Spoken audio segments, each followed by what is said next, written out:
Welcome to today's webinar. We've got a great presentation lined up for you today, but before we get started, there are just a few general admin points to cover. First and foremost, please use the online question tool to post any questions that you have, and we will share them with our speakers. We have a lot of content to go through today, so questions will be followed up with after the webinar.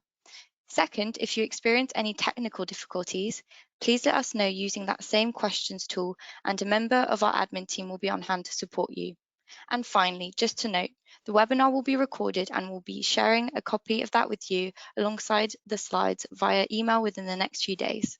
So without further ado, I'd like to hand over to David Hall to get us started today.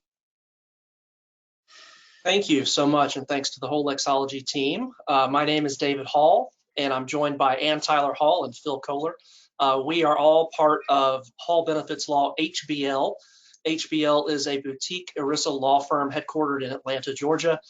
We serve clients in 35 states, and we are proud of the fact that over the last 4 years, we have avoided or abated well in excess of $75 million in penalties for our plan sponsor clients. So whether you're a plan sponsor, a CPA, a TPA, or in-house or general counsel, we're so glad that you joined us today.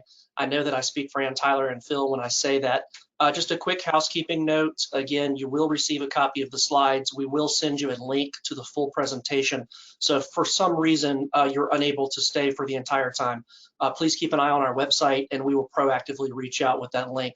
I'll be dropping some contact information into the chat as we go.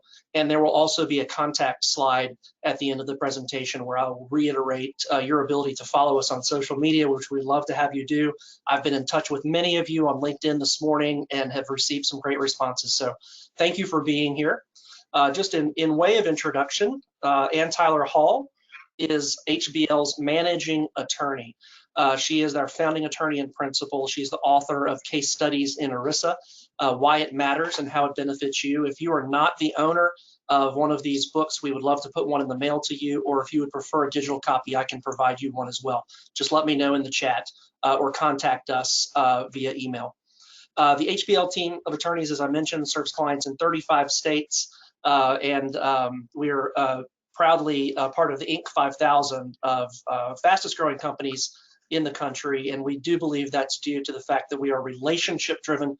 We want to know our clients, understand their objectives, and help them get where they need to be. Our second speaker is Phil Kohler. Phil works out of our California office. He is based in Southern California.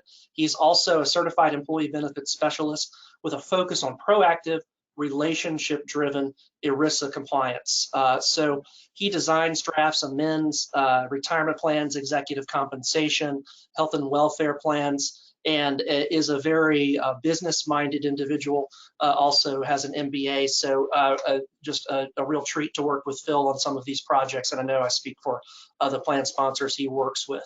So we're going to jump right in. Today's agenda, we're going to cover a number of items. We're going to kick off with cybersecurity, the latest guidance from the DOL, best practices for plan sponsors. Ann Tyler is going to go in depth on Secure Act 2.0.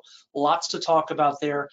Then we'll jump into recent fiduciary legislation, what that means for you as a plan sponsor, you as a plan service provider. And then a hot topic of the moment is cryptocurrency and retirement plans. We'll touch on that as well. Again, if you have questions, please drop them into the chat box, drop them into the questions panel, and we will be sure to respond to you directly. With that, I'm going to advance the slide for you, Phil, and then I'm going to go away. And I hope everyone here has a wonderful day.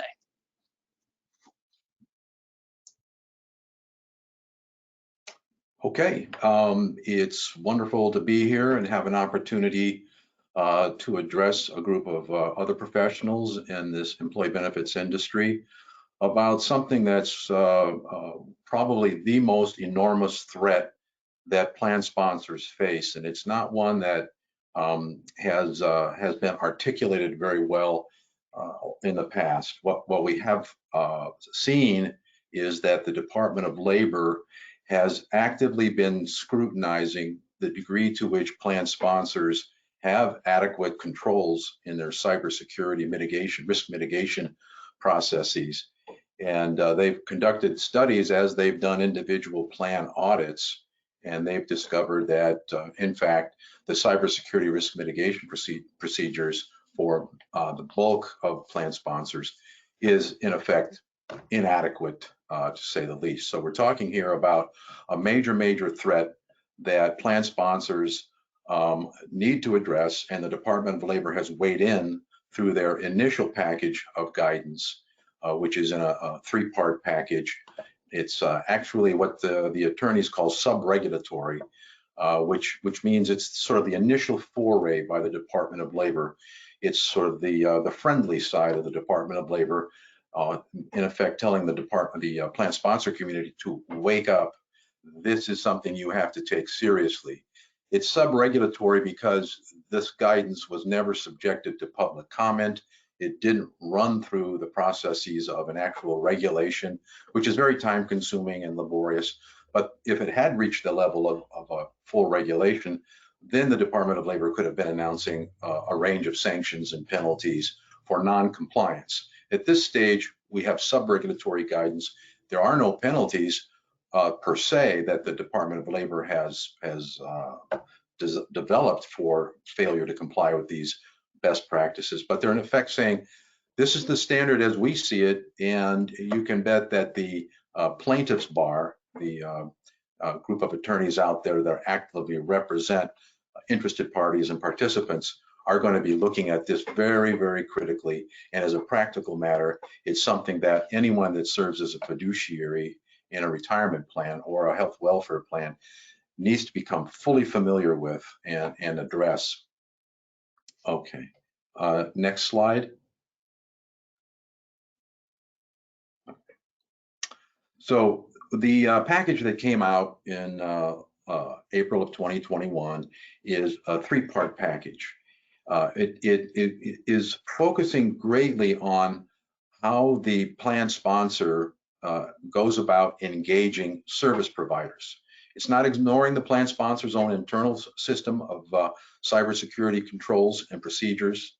The best practices that are identified are equally applicable to the plan sponsor and its systems as well.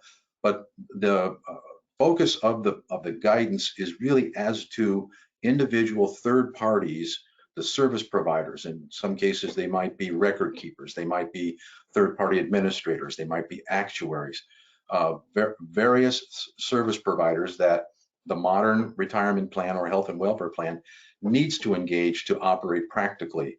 And the Department of Labor is in effect tipping their hand that they have seen this as one of the major areas where they have found inadequate cybersecurity practices.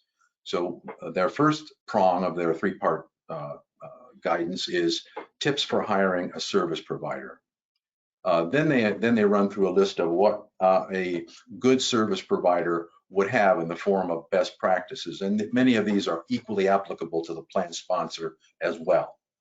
Their last part is addresses tips for participants. So it's a way in which they are encouraging plan sponsors to persuade participants that they have skin in the game on cybersecurity best practices.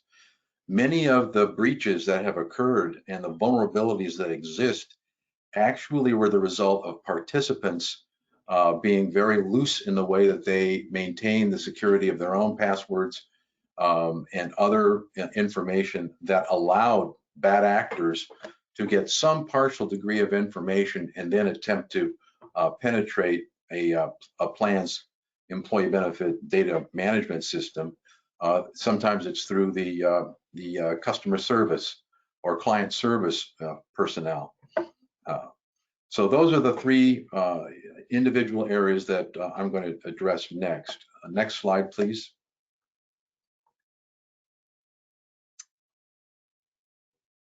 So the Department of Labor is very clear in that, in their view, if you're a fiduciary and you have some degree of participation in selecting a vendor for the plan, you have a fiduciary duty to evaluate that vendor's adequacy of cybersecurity policies and controls.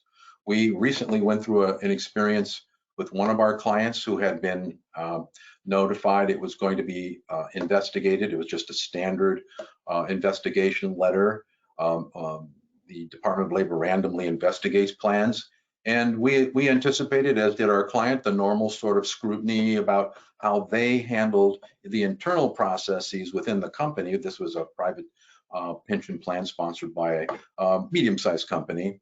And it turned out that that was true, but once the Department of Labor had finished that aspect of what we thought was the entire investigation, they launched into a completely new subset of questions, and that is the cybersecurity risk policies of our clients' vendors, which shocked our client. They were being asked very granular level questions about the procedures of various large vendors that they had entered into contracts with. And they were sort of turning to us going, how could we possibly know what a large vendor has in the way of cybersecurity policies and procedures? Well, the Department of Labor's view is you're supposed to know. And that was a real education sort of in real time.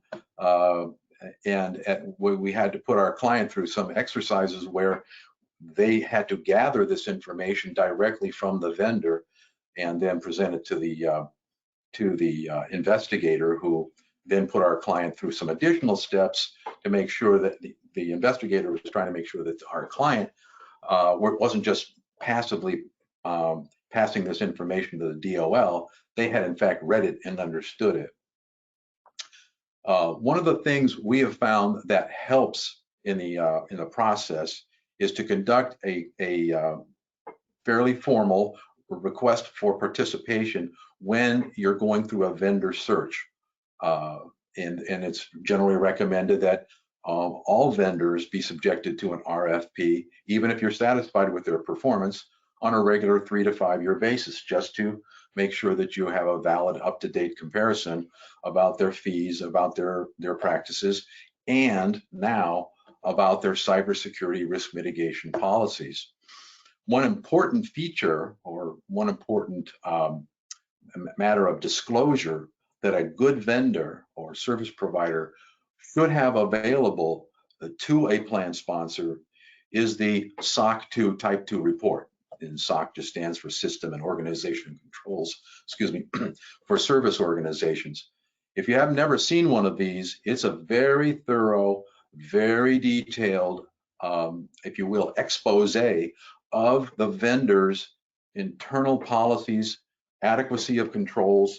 It gets into the resumes of the senior management, the degree of turnover within senior management, the degree to which the company has experienced past breaches, what they did about it, what was the financial impact of the breach. All of this is baked into a SOC 2 Type 2 report. In fact, in some cases, for very large organizations, it can be difficult to read.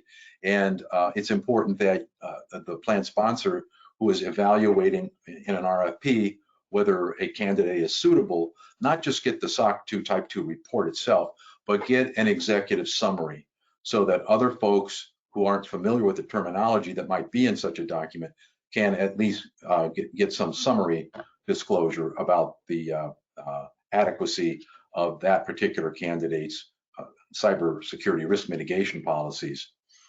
It's going to be important for the plan sponsor to know, does this candidate have cybersecurity insurance liability coverage? It's a very simple thing, but modernly, most plan sponsors don't ask that question. It's a key question. You need to know whether or not they have insurance and the degree to which that insurance is adequate for the kind of business that candidate is involved in, which would mean that the plan sponsor should be asking for a copy of the insurance contract itself, so it can engage in that kind of analysis. It also should be looking at a report as to that candidate's past security incidents and any legal proceedings that may have been triggered as a result of those incidents. Next slide, please.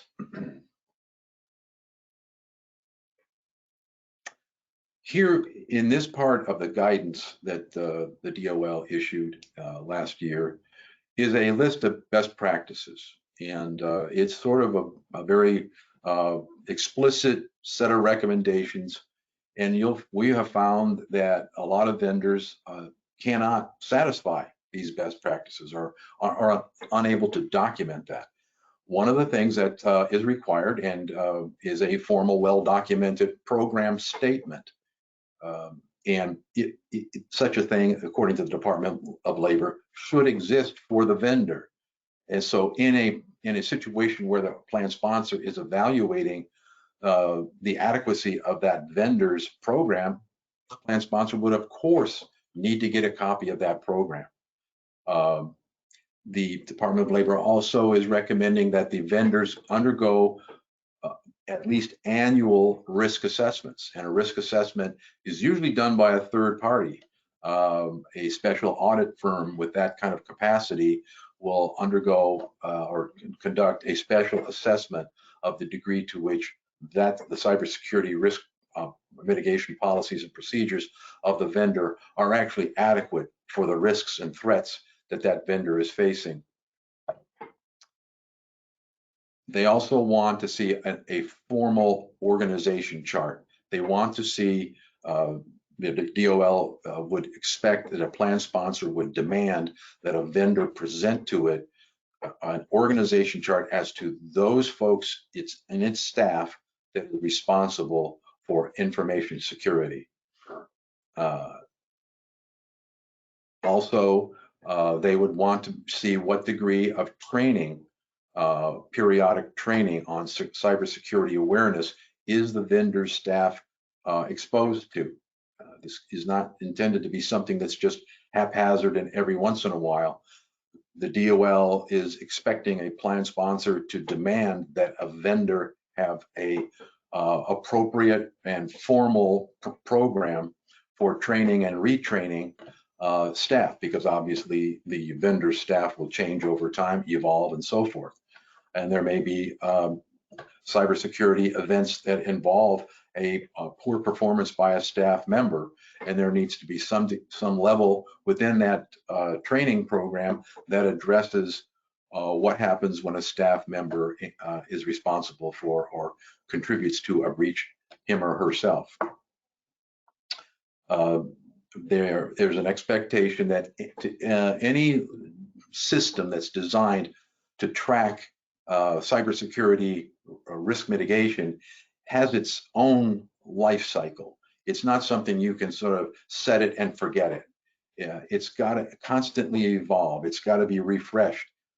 New technology that becomes available has to be incorporated at some reasonable pace so that system does not age out of compliance or age at a level that no longer is addressing the new threats as they evolve, because we all know that the criminal element out there is active and constantly searching for ways to penetrate these systems. Okay, next slide, please. The last part is, as I mentioned before, is getting the plan sponsors to understand that educating participants on the investments, let's say in a 401k plan, that's certainly an appropriate fiduciary consideration, but they should not forget that the cybersecurity protection aspect of educating participants goes along with that.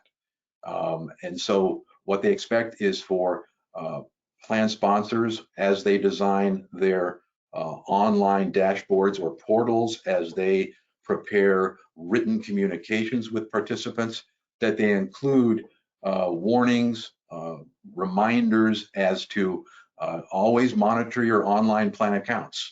And this is something that we always recommend our clients, is that they have a report generated by a record keeper, if that's the vendor that is maintaining the accounts, as to the activity of participants in accessing that accounts. And you'll see these reports sometimes will reflect a percentage that get daily access, a percentage that gets monthly access, a percentage that gets accessed once a year, and a percentage that are dormant, that never get accessed. And that's a problem. the fiduciaries of the plan need to consider that information as to whether or not they are adequately educating these participants, that they are to some degree the first line of defense against penetration of these accounts. And so this is critical in terms of satisfying the fiduciary's responsibility in ensuring that they have adequate cybersecurity risk mitigation. Some of the warnings that are expected to be included in these areas would be, of course, avoiding free or public Wi-Fi, the avoidance of these so-called phishing, vishing, and smishing attacks. And you probably have heard of phishing, which goes for spear phishing, which is the concept that a criminal would send some type of a virus or malware attached to one email and try to get an unsuspecting participant or anyone actually receiving the email to open that email and open that attachment. Vishing and smishing refers to a sort of evolution. Vishing is voicemail. There are voicemail attempts as well by the same bad actors, and smishing refers to text messages who can similarly contain malware. So the idea is for the plan sponsor to apply appropriate education for purposes of forewarning participants on these types of potential attacks. Okay, next slide, please.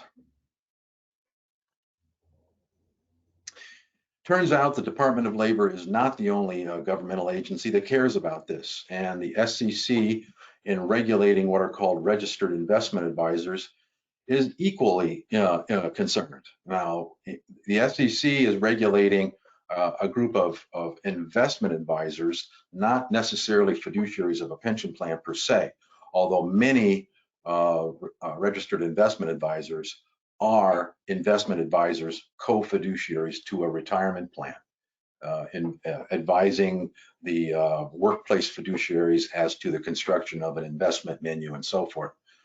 And so what we have here is an overlap where there's the SEC is attempting to regulate these investment advisors and hold them to a new standard of care relative to maintaining their internal cybersecurity risk mitigation practices. Why is this important? It's important because an investment advisor is very often a vendor. It's a service provider to a retirement plan. So if you can imagine, say for instance, the investment committee of a 401k plan engaged in the process of reviewing candidates to be the investment advisor to the plan.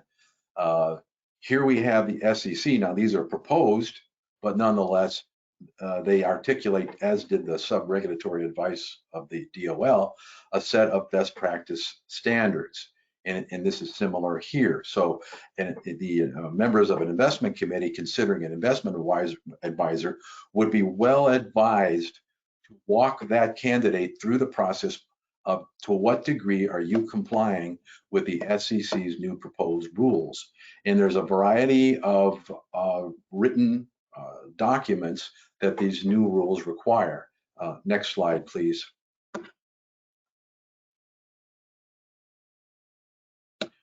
For one thing, the advisors are required to at least once a year prepare a written assessment of the effectiveness of their own cybersecurity policies and procedures and to address evolving threats and technologies. That's a written document, and that is not private. That's not proprietary.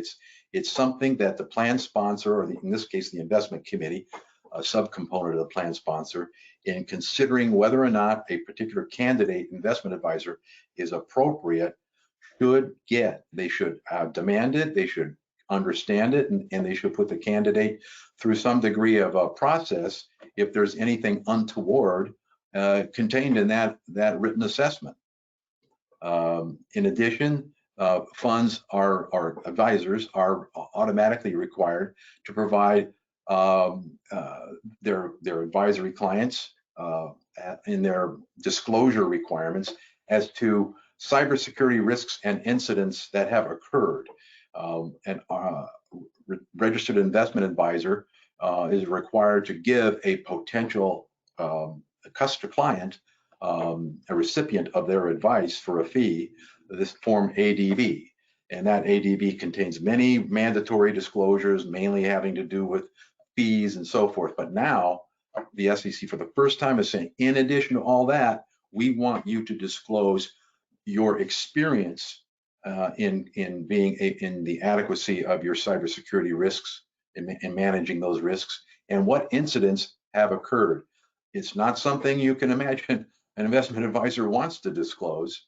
They can be very hesitant to disclose it, but in these cases, the SEC has at least indicated as a new proposed rule, they feel that is something that is appropriate to demand of the investment advisor. Okay, next slide, please. Okay, that's the end of my presentation, and at least the first segment of it, and now I'm going to turn it over to Ann Tyler. Thank you, Phil. A lot to talk about with respect to the proposed Secure Act 2.0. So at the end of 2019, we saw the passage of the Secure Act. Now we refer to this as the Secure Act 1.0, and now before the Senate, this has already passed the House. Overwhelming majority passed the House 414 to 5, so a lot of bipartisan support for this next level of legislative changes for retirement plans that we're calling now the Secure Act 2.0. We'll talk about this, but some more significant changes potentially on the horizon for auto enrollment, required minimum distribution dates, catch-up contributions. We'll talk through some of these key proposed. This is still in proposed form. The expectation is that this piece of legislation, if it passes the Senate, would likely be passed before the end of this year, because some of these changes would take effect immediately beginning January 1, 2023. So a very active time for retirement plans legislatively over the past 2 to 3 years. So the first proposed change, again proposed, this is not in final form yet, but we do expect that the Secure Act 2.0 will pass in the near future. So it's important for you as plan sponsors involved in retirement plans to be aware of these potential changes. Again, some of these becoming effective immediately as soon as January 1, 2023. The first change is an expansion of automatic enrollment. And so the Secure Act 2.0 would require newly established 401k and 403b plans to automatically enroll participants at least a 3% of compensation contribution rate, up to 10%. And so the plan would be required to increase that 3% contribution rate by 1% each year. Again, the ceiling would be up to 10%. The expectation is that this type of change some analysts are projecting that this automatic enrollment expansion would bring in another 40 million U.S. workers into retirement plans. And part of the reason for the passage of the Secure Act now 1.0 that was passed at the end of 2019 was the study that was done, or the statistics that indicated that about half of U.S. workers at least back in 2020, the beginning of 2020, did not have access to a retirement plan. And so the idea is that Secure Act 1.0 expanded availability of retirement plans, and the Secure Act 2.0 would then expand that accessibility or access for U.S. workers even more. And so this is part of that expansion. Automatic enrollment expansion of 3% automatically enrolled at 3% with a 1% increase each year up to 10%. Now, this would not apply to businesses less than 3 years old, church plans, governmental plans, and simple 401k plans. They would be exempt from this requirement. But it would apply to 403B plans maintained by private schools. 403B plans maintained by public schools would be exempt. So significant expansion, then proposed expansion to automatic enrollment under Secure Act 2.0. The next change is under the Secure Act 1.0, there was the concept of pooled employer plans for 401k plans. And so Secure Act 2.0 would pull 403B plans into this allowable pooled employer plan paradigm. It also includes relief from the one bad apple rule. Many small employers in the past have been hesitant to be part of a MEP, a multiple employer plan, or a pooled employer plan because of the one bad apple rule, which means that if a single employer is in violation of any legal compliance requirement for the MEP or for their plan, that would disqualify the entire MEP, the entire paradigm. And so the removal of the one bad apple rule is included in the Secure Act 2.0, the 403B PEP paradigm. And this change would be effective immediately for plan years beginning after December 31st, 2022. So if you're a 403B plan interested in a MEP, a multiple employer plan, or a PEP now, pooled employer plan, that may be an option for you beginning in 2023, beginning of 2023. Collective investment trusts. So under current law, 403B plan custodial account investments are generally limited to annuity contracts and mutual funds, and investment in collective investment trusts are not permitted. But CITs often provide rates of return and levels of investment risk that are comparable to annuities and mutual funds, but at significantly lower fees. And so the Secure Act 2.0 would amend the securities law to treat 403B plans like 401k plans and to allow them to include CITs in the plan's investment lineup. If the plan is subject to ERISA, so non-ERISA plans, this would not, this allowance would not be available to, or the plan sponsor accepts fiduciary responsibility for selecting investments made available to participants in the plan's lineup. Also, if the plan is a governmental plan, would be allowed to add CITs to the investment lineup. So these are, again, a significant expansion of investments now potentially available for 403B plans under the proposed Secure Act 2.0. New required beginning dates for required minimum distributions is also proposed in Secure Act 2.0. So prior to Secure Act 1.0, plan participants had to begin taking required minimum distributions generally upon reaching age 70 and a half. And so Secure Act 1.0 increased that RMD age to age 72.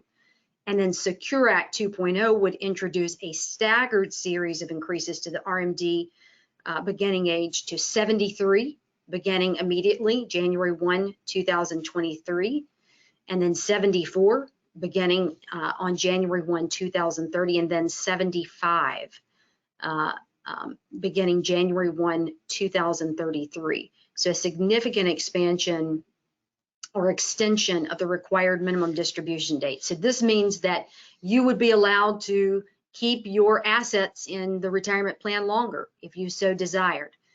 When Secure Act 1.0 came out, the statistics showed that about a third of retirees would prefer to keep their assets into the plan beyond age 70 and a half.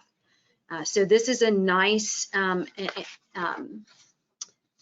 incentive for retirees who don't necessarily need to withdraw their assets at age 70 and a half. They can continue to allow their retirement nest egg to grow beyond age now 70 have now age 72 actually under Secure Act 1.0 up until age 75 beginning January 1, 2033 under the proposed Secure Act 2.0.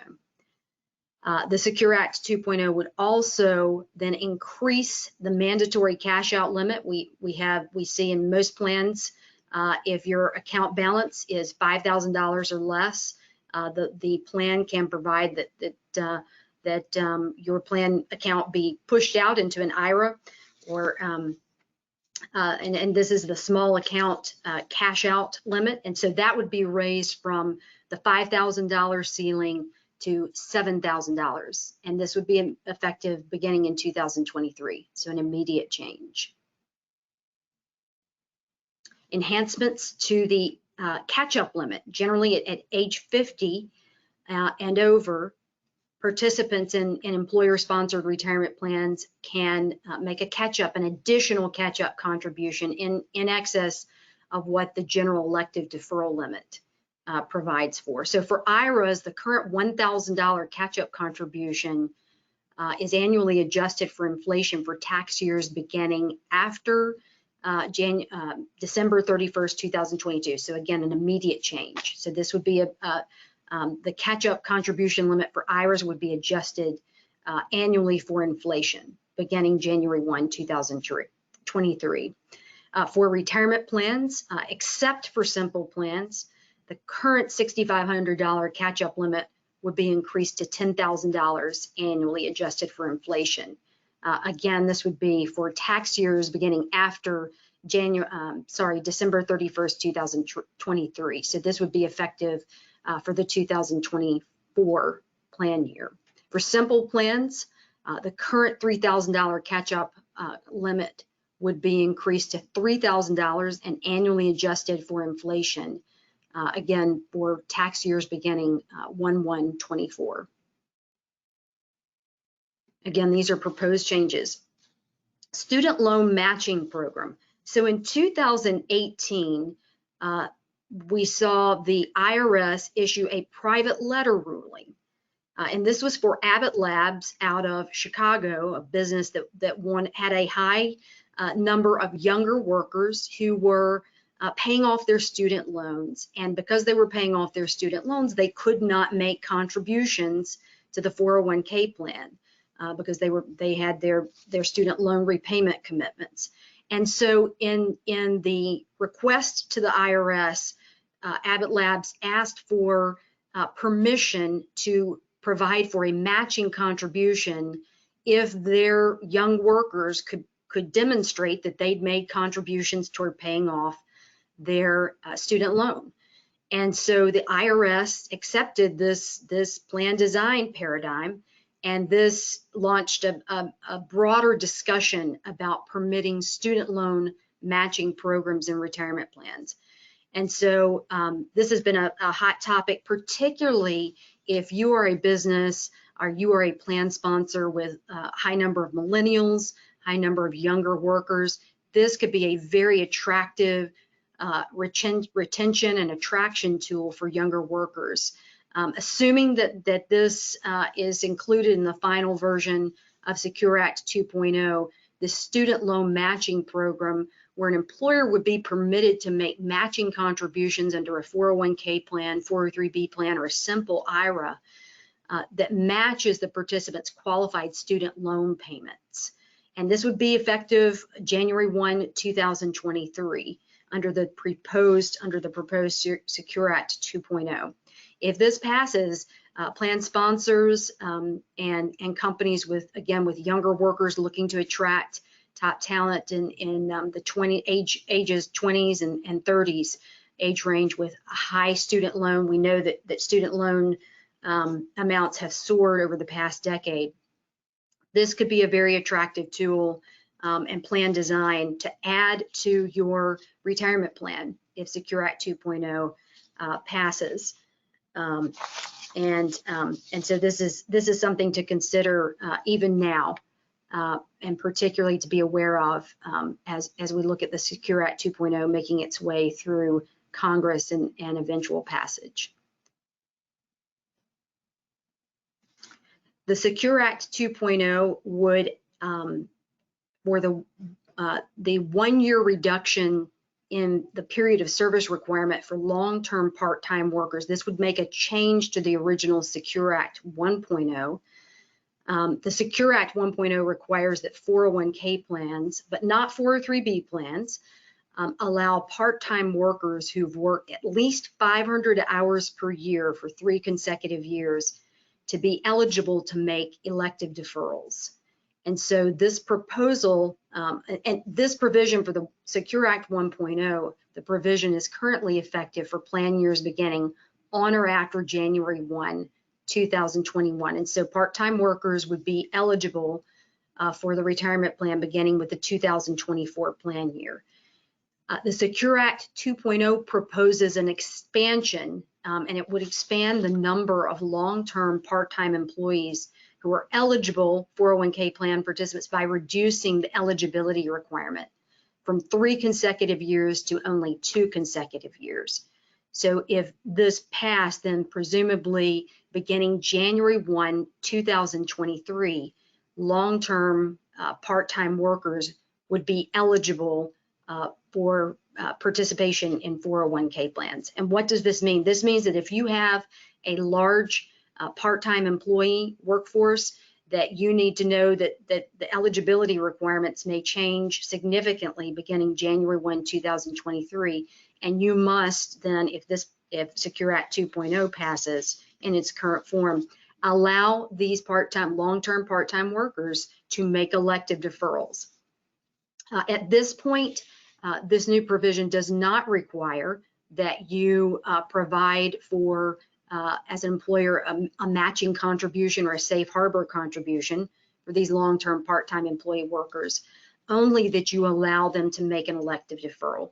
But this is really important because it's a significant expansion. It also is an expansion of the number of participants and your Form 5500 filing for your retirement plan. Number of participants in your plan includes all those employees who are eligible. And so this could potentially be a significant expansion, particularly if you have a large part-time workforce.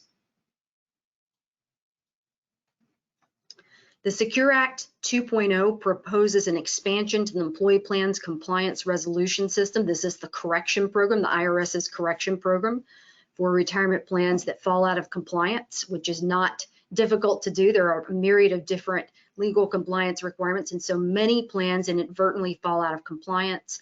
And so the Secure Act 2.0 allows for more types of errors to be addressed through self-correction. Generally, under the EPCRS programs, there are 3 types of correction. Self-correction, that's the easiest. We generally think of that as a memo to file. Voluntary correction, which is a more formal submission to the IRS. And then audit cap, which is corrections that are made after the IRS has audited a plan and found these issues during the audit. And so Secure Act 2.0 proposes an expansion of errors that could be corrected through self-correction, which is the least onerous for plan sponsors. It also allows for EPCRS to be used to fix inadvertent IRA errors, and it waives the excise tax for RMDs when an IRA owner self-corrects the error within a designated period of time.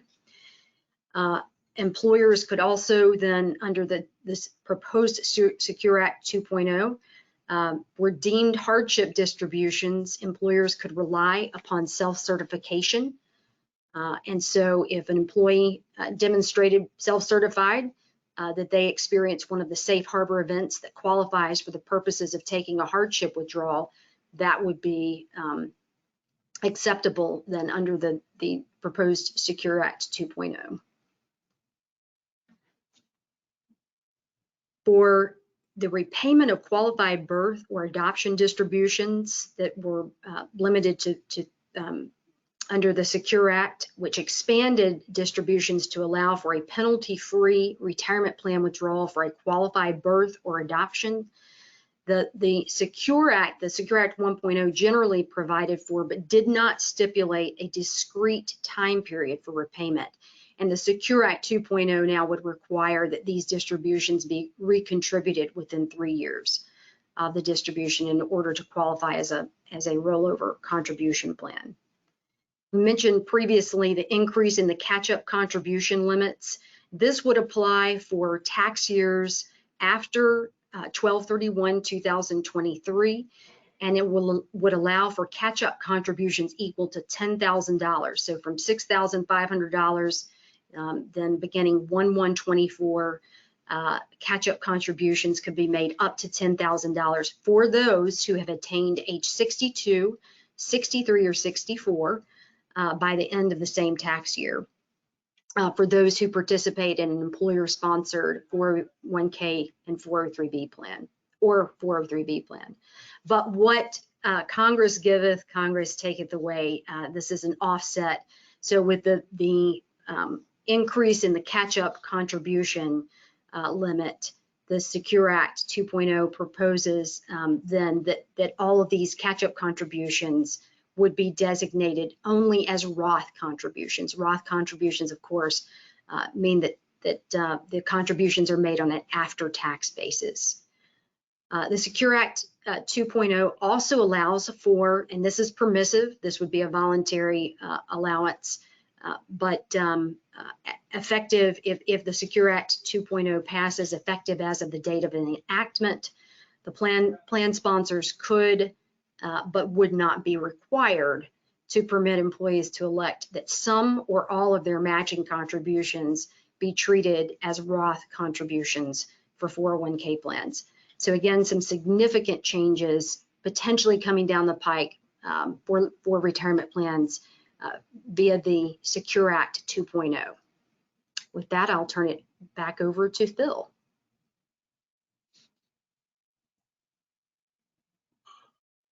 Okay, I'm back, and that was quite interesting.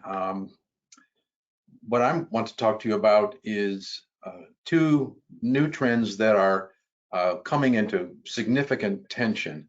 One is more or less a surprising Supreme Court decision that came out last January in Hughes v. Northwestern University, where in a unanimous decision, the Supreme Court held that, among other things, that fiduciaries for the Northwestern retirement plan could not assert a defense for breach of fiduciary duty, that amongst the 400 options, investment fund options available in their plan, that there were enough prudently selected within that 400, although they didn't identify which, but their argument was there's enough prudently selected within the 400 options that theoretically a participant could structure a prudently designed portfolio for themselves, meaning that they could find low fee, cost efficient options within that 400 group, and that is enough to satisfy their fiduciary duty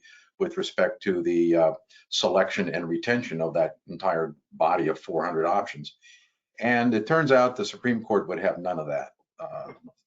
This was a unanimous decision, although Justice Barrett, who sat on the circuit that actually had made the decision in support of Northwestern University, recused herself. So it turned out to be 8-0 instead of 9-0. This came to the Supreme Court to review what's called a motion to dismiss.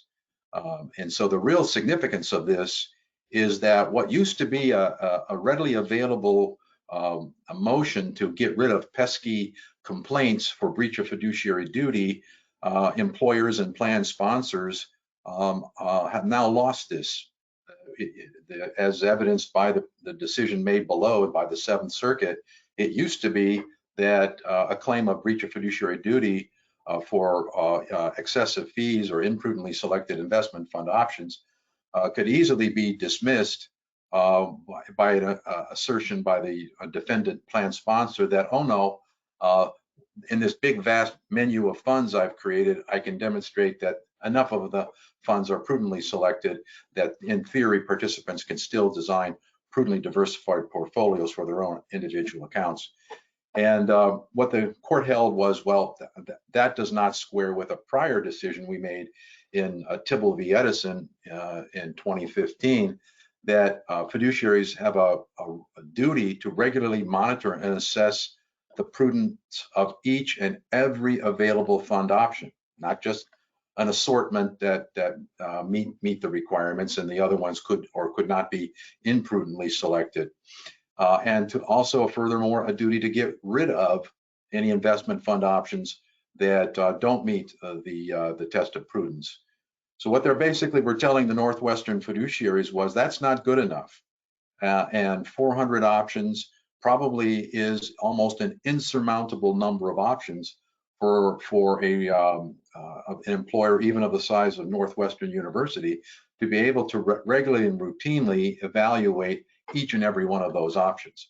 So what this decision is being read as is as a requirement that fiduciaries must carry the burden of evaluating all fund options available in the menu and a duty to remove any that do not meet the standard of prudence.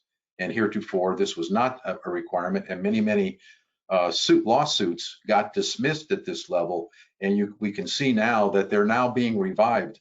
A lot of plaintiffs who got their lawsuit dismissed because of this flawed defense have run back to court and said, you can't do this to me. Hughes v. Northwestern requires that I be given my day in court. You can't dismiss my claim.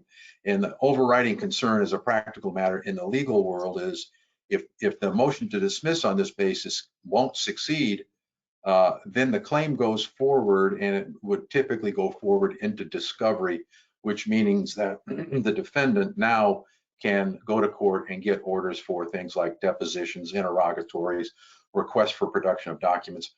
In other words, the cost of defending this lawsuit just skyrocketed.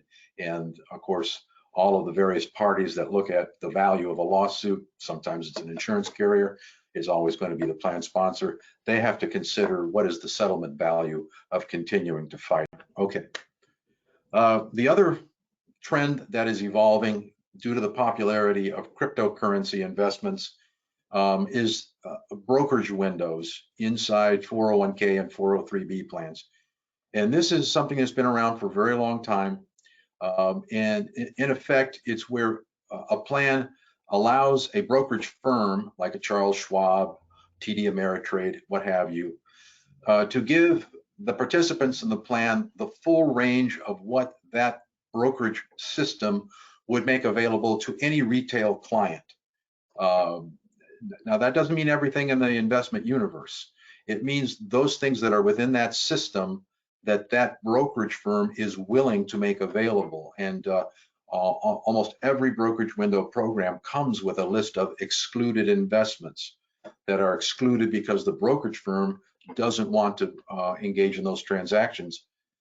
There'd be things that such as non-publicly traded investments, limited partnerships, things of that nature that are just too complex and frankly don't throw off a commission for the broker. And so under that system, the brokerage window would not make those types of investments available, but virtually everything else that brokerage system would provide would be immediately available. It could be thousands and thousands of potential investment options. And so this becomes attractive many times to fiduciaries who don't understand how they can mitigate the risks within the environment of a plan, which typically has a investment menu. It's designing what goes in that menu, and what we just talked about with Hughes v. Northwestern, it's now reached a level of even more criticality that the fiduciaries are exposed to having to demonstrate each and every fund option in that menu was prudent when it was selected and remains prudent on a regular ongoing basis. So many fiduciaries look at the brokerage window and throw up their hands and think, well, why don't we just make brokerage windows available? And for many years, the Department of Labor has never been very clear about what is the degree to which there is fiduciary responsibility in setting up that list of excluded investments. And so, but here comes cryptocurrency, and actually it's Fidelity Investments that really kind of brought this to the fore, and what the DOL reacted to in my next slide, in issuing something called their Compliance Assistance Release 2022-01. The DOL doesn't ordinarily do this very often, but when they saw Fidelity Investments indicate they would make cryptocurrency investments available to 401k plan sponsors through their brokerage window program, they reacted and they put out this release, and they basically cautioned fiduciaries that to allow cryptocurrency investments through the brokerage window doesn't get them off or get them a lower level of scrutiny from a fiduciary liability standpoint. They're going, the fiduciary decision from the DOL standpoint is, are you or are you not going to permit cryptocurrency in that window? The plan sponsor would normally have the opportunity through the Fidelity or any other brokerage window to say, well, in addition to your, the broker's excluded investments, we're going to add some additional excluded investments. And our decision as to what to exclude and what not to exclude, such as cryptocurrency, is a fiduciary decision. And the Department of Labor, in what could be read as a very chilling amount of guidance here, is telling fiduciaries permitting cryptocurrency is highly problematic as to whether or not that could possibly survive scrutiny from a fiduciary prudence standpoint. So be wary of that. And it's particularly in the light of Hughes that that fiduciaries would want to take very close look at any opportunity to utilize a brokerage window that makes cryptocurrency, or even what's now become cryptocurrency adjacent investments, which are investments that include a mix of other investments, something like a mutual fund that includes some degree of cryptocurrency. Now, the flexibility of brokerage windows is of course the prime attraction, but what this DOL compliance assistance release did was to sort of throw a lot of cold water on the notion that somehow you're getting a better deal under what's called ERISA Section 404C, which is a defense for fiduciaries for providing a broad spectrum of investments. That is not necessarily going to be available. So just quickly trying to wrap this up. I'm quoting here from Jerry Schlichter. For anyone that knows anything about plaintiff's lawyers, Schlichter is the principal architect of many excessive fee lawsuits, and he's become an extremely wealthy man as a result of very successfully suing on behalf of participants against fiduciaries for breach of fiduciary duty actions on excessive fee claims. And he was quoted as essentially saying, look, in reality, there's no way you can square constructive or cryptocurrency investments with the fiduciary duty. And he threw in what you would expect from a plaintiff's lawyer, kind of a sinister motive that he asserts Fidelity probably has, which is they've had to back off on what were their excessive fees, mainly because of plaintiff's lawyers like him. And this is a way in which they're trying to replace some of the lost earnings, is by making these highly speculative investments available. So I think I've probably come to the end of the presentation, and it was a pleasure to speak to you all. Goodbye. Great, Phil. If you can just advance that slide, please. Wonderful. Thank you so much, Phil and Ann Tyler. We really appreciate the time you took out of your day. Again, we're HBL. We really appreciate your attendance today and look forward to hearing from you. If you have any questions, you can send those directly to me. We dropped that contact information into the chat earlier. You can also email admin@hallbenefitslaw.com. I would encourage you to follow our company page on LinkedIn for frequent and critical updates regarding ERISA legal compliance. And if we can ever be of service, please don't hesitate to contact us directly. Follow us on social media. Again, I'm David Hall, and from the whole HBL team, we'd like to thank you for your attendance today. Have a great afternoon.